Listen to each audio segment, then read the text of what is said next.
All the grand houses close to London, few could boast a more prestigious guest list than Surrey mansion Polesden Lacey.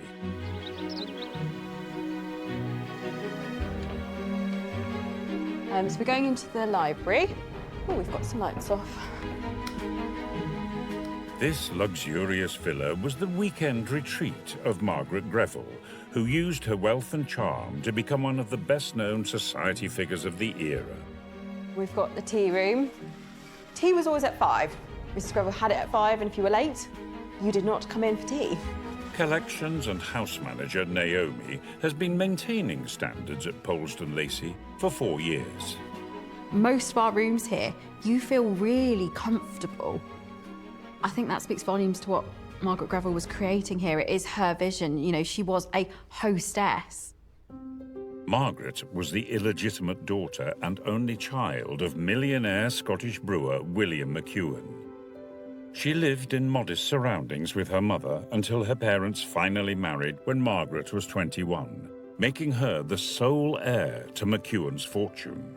I think it was really her father who was determined that she should be a success. He wanted her to be in society, and he schooled her and helped her and made sure that she was associating with all the right kind of people, so that she did, yes, in the end, ended up in really quite an elevated position. The first step on the ladder was to secure the right match. And in 1891, she married Ronald Greville, heir to a baronetcy. It was mutually beneficial. He bought the title, she brought the money. Ronald Greville was part of the Marlborough House set, a very famous social set that surrounded Prince of Wales, future Edward VII. So for someone like Margaret Greville to marry Ronald Greville really propelled her to the pinnacle of high society. Once she had the makings of a regal guest list, Margaret needed a house fit for receiving royalty.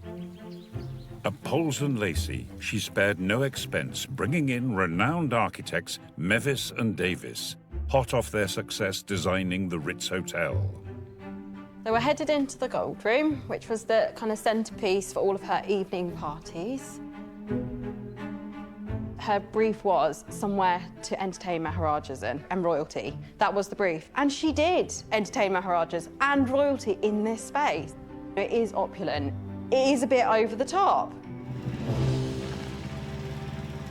More than a century after Mrs. Greville remodelled the house, today the team are refreshing her ritzy revamp, overseen by General Manager Hilary.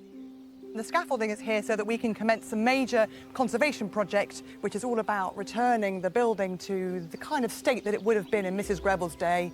She had very high standards. She liked everything to be neat, high-end and spick and span.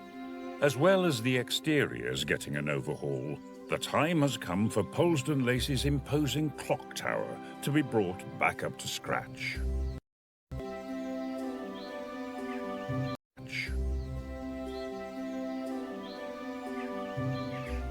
The clock faces, if you notice, are also painted rather garish white, and from our paint scrapes we know that in Mrs. Greville's day they were gold. Of course they were, she was that kind of woman. So they will be going off-site to a specialist conservator who have 24-carat gold applied to the numerals and the hands. As far as we know, these clock faces have never been removed before, so you never quite know when you do something like that what's going to happen. The hard work begins to return the clocks to the high standard of Mrs. Greville's guest list. Whether it's diplomats or foreign emissaries, princes, press barons who held a lot of sway, they were all here at the house. She was a great hostess. She had the best wines, the most delicious food. She actually had variety acts from the London stage. She wanted her parties to be glittering affairs. She wanted them to be talked about in the press the following day. Even to this day at Polesden Lacey, Mrs. Greville has remained centre stage. Here she is, painted in Paris in 1891. I think the best thing is the fact that it hangs in the same place as it hung when Margaret Greville was alive.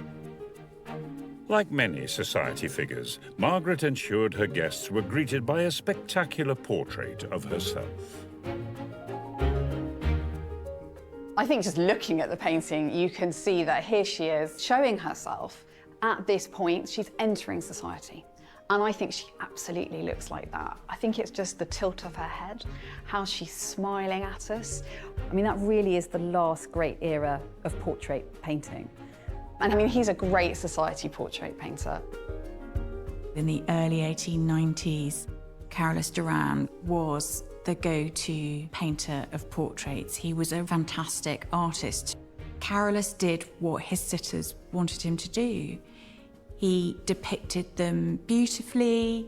He created a classical sense of pose. When you commissioned a portrait from Carolus, you really knew what you were getting. She's going to have to come down to here. So we need and then two sets of out. blocks? 2 sets of blocks. That's fine. And then we Got can loads. bring the ladder in. Yeah. While Polesden Lacey is being spruced up, it wouldn't do to overlook the lady of the house. So Mrs. Greville is off for a little restorative treatment of her own. She's on chain, I take is it, there. hooked on the bottom. Yeah. Removing the 100-kilo portrait from Pride of Place calls for specialist art handlers. If we get her down here on Yeah. blocks, and then we'll bowl over. She hasn't moved from this landing in a very long time. I've not seen her moved, no. I'm not sure anyone here has. We're right at the top of the staircase, so we do need to be kind of really careful of that. Yeah, Before you check unput the weight. we just want to feel the weight. Yeah, before it's got a bit of weight to it. That's got a fair bit of weight to it. Yeah. At least it's not glazed. Look on the bright side. It's a bit heavier than I thought it was. Yes, it is heavy. Right, you all ready? Right, 1, 2, 3, wheel, up. Are we off? Oh, we're off. He's still not off. And I... She's not off. With the portrait safely on solid ground, Alice and the team can give Mrs. Greville a closer inspection. The hat. I think we're going to see a lot more detail of that, aren't we? Yes, because it's so obscured. You can't really see the fact are that they, it's feathers? all, I think it's feathers. They're hoping to flush out some answers while Margaret gets a clean. One of the things that we've really been very curious to learn more about is the dress that Margaret Greville is actually wearing. We haven't actually got any definite makers. I think the conservation will allow us to see in far greater detail, particularly the bodice and the skirts, but also the cape in particular I'm really excited about. But Mrs. Greville won't give up her secrets lightly. She took many of them to her grave when she died in 1942. One of the challenges about understanding Margaret Greville is that when she died, her team were under strict instructions to destroy a lot of her paperwork, her notes. She was famously discreet. You don't get to be friends with so many people in high-up places without them being assured of your total discretion. It's sad for us because we don't have much documentary evidence about her. We have the things that were left in this house, the house itself. Keep going. That's it, and up, Will. All right, let's go. Okay. As it's cleaned, we'll be able to hopefully find more information out about her dress and where she's buying it. I think that'll just give us a much richer history of her.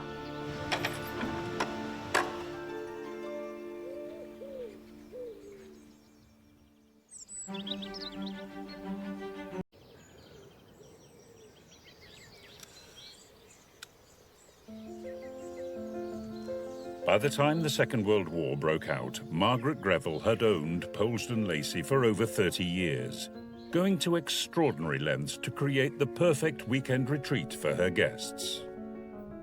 As well as the opulent decor, guests were treated to mod cons like telephones throughout the house, as well as luxury bathrooms with hot running water.